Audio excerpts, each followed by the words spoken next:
Minutos, o assunto é o Rio Branco, que infelizmente perdeu ontem para o Operário. Placar de 2-0, poderia ter sido mais, né, PR? Boa tarde. Boa tarde, Toninho. Boa tarde a todos que acompanham o quadro de esportes aqui no Voz do Litoral. Hoje eu estou sozinho porque o Valdinei Garcia não quis pagar, ou pelo menos ser cobrado, da dívida que ele tem com o Tony Lagos. E aí ele falou, não vou conseguir participar hoje, eu não preparei camarão. Essa foi a justificativa do Valdinei, mas na verdade ele não queria ser cobrado ao vivo mais uma vez. Mas tem problema, não faltará oportunidade, Sem né, Tony, dúvida. para você Já cobrar. faz uns 6 anos, não sei quantos anos faz que o Coxa ganhou de 6-1 do Palmeiras. Boa pergunta, não lembro. É. Mas já tem bastante tempo. Já tem. É. Agora sim, respondendo a sua pergunta, foi um jogo onde de fato o Operário podia ter vencido por muito mais. Principalmente pelo que produziu na primeira etapa, né? O pessoal de casa vai acompanhar alguns lances da partida. O Operário, Tony, que muita gente não sabe, foi com o time reserva ou misto. Na verdade, teve jogador ontem que era reserva do reserva, no Operário, inclusive. Claro, alguns também já tinham até entrado em algumas partidas no decorrer do campeonato.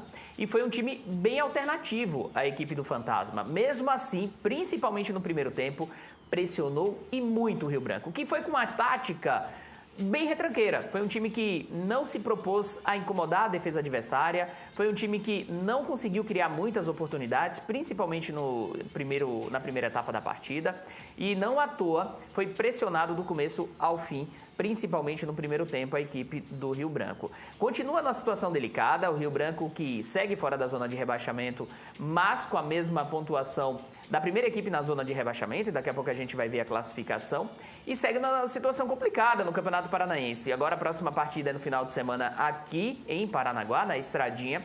O Rio Branco vai receber o Cianorte e vai precisar vencer a partida para poder respirar aliviado na edição 2023 do estadual. Eu fico vendo ali o goleiro, coitado, é o Guilherme, né? Ontem foi o Guilherme, né? Aham, foi. Quer dizer, ele não sabe nem se ele sai do gol, se ele fica, porque a defesa fica pipocando. Eu também não consegui entender qual foi a razão que o técnico do Operário poupou os titulares. Não sei qual foi a razão, porque praticamente ele entrou com 7 reservas, né? Eu imagino que seja o fato do Operário, no final de fevereiro, enfrentar o Operário do Mato Grosso do Sul na Copa do Brasil. O Operário deve jogar ali, se eu não me engano, dia 27 ou dia 1º de março, dia 28, alguma coisa assim de fevereiro, pela Copa do Brasil. E levando em consideração a sequência complicada que o Fantasma vai ter no Campeonato Paranaense, talvez tenha poupado por isso. Imagino que essa seja a justificativa, né? Porque, de fato, não teria o porquê poupar tanto os atletas para esse duelo contra o Rio Branco. Você imagina se joga com o time titular ontem, né? Talvez o placar fosse mais elástico. Lamentável aí. Enfim. Bom, você tem telas aqui? Temos telas, então, do Campeonato Paranaense, porque vamos começar com a próxima rodada, né? Próxima rodada, então, o Atlético Paranaense pega o Operário, talvez um dos motivos pelo Fantasma ter feito rodízio no elenco. O Rio Branco joga no domingo aqui contra o Cianorte. Jogo difícil, hein? Jogo difícil, Tony, e acima de tudo, um jogo de alto risco. Por quê? O Rio Branco está em uma situação delicada. E vale reforçar que domingo tem um banho de mar à fantasia. Então, o policiamento vai ser um policiamento não tão concentrado na partida. O que eu quero dizer? Vai ser um policiamento que vai se preocupar com o banho de mar, que vai se preocupar com o jogo. Pode esvaziar o estádio também. Pois também vai tirar a torcida dessa partida. Então acaba sendo um dia muito chato para o Rio Branco jogar. Poderia ser no sábado, mas entretanto cabe à Federação Paranaense de Futebol essa mudança. Londrina pega o Maringá, um clássico. O Azures pega o Foz do Iguaçu, um jogo que interfere diretamente a vida do Rio Branco. O Coritiba joga contra o São Joséense e o Arucó joga contra o Cascavel. Temos mais telas aqui na TVCI, temos também a classificação do Campeonato Paranaense e os resultados, né? Vamos acompanhar então a próxima tela aqui na TVCI, vamos ver, classificação atualizada. Por que eu falei que aquela partida interfere diretamente a equipe do Rio Branco? Quem for já para o final da tabela vai ver que o 11º é o Azures e o 12º o Foz do Iguaçu.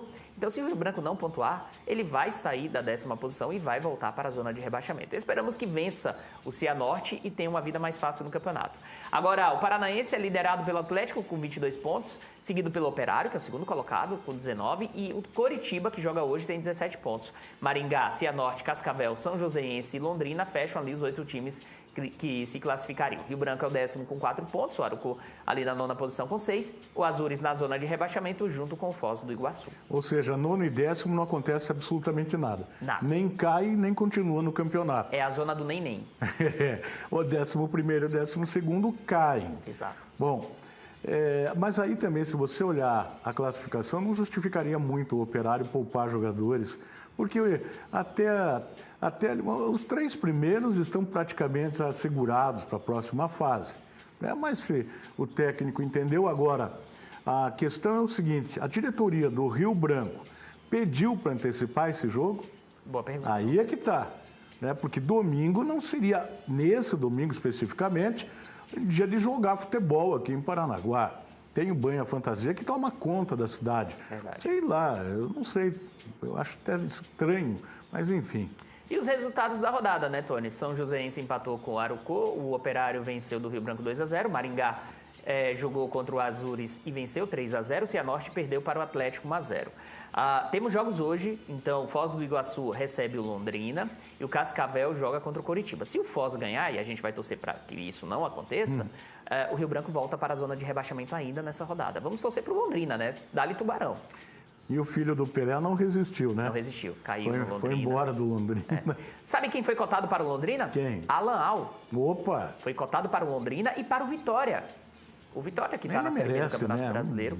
Mas não chegou a um acordo com as duas equipes e a gente espera que em 2023 ele assuma com uma equipe. A Diana está me passando aqui Operário versus Operário, quarta-feira, dia 22. 22. Isso aí. Então já está definido. Então talvez por isso tenha sido. Tem Atlético, já tem Copa do Brasil em seguida. Pois é. Deu uma segurada nos jogadores e mesmo assim ganhou com uma certa facilidade, né? Pois é. É isso, meu querido? É isso, Tony. Amanhã? 7h45 da manhã, Bom Dia Litoral. É isso? Exato. Com quem? Com Andrade. E eu já convido o pessoal de casa a participar também. Valeu! Tony, sabe quem estará no Bom Dia Litoral de amanhã? Quem? Você lembra do Vitor Hugo? Aquele torcedor do Botafogo que a gente foi acompanhar lá na Arena da Baixada, o jogo do Botafogo contra o Atlético. Ele tem uma história muito bacana envolvendo o esporte. Ele vai estar amanhã. Eu acho que foi o Roberto Botafogo que... Exatamente. Né? O Roberto Botafogo às vezes manda mensagem pra gente aqui. Ele é muito querido. Ele estará amanhã e vai contar a história dele como atleta, para atleta. Que legal. Ele Bacana. É muito querido, é outro guerreiro também. Sem dúvida nenhuma. Valeu? Valeu, Toninho. Um abraço.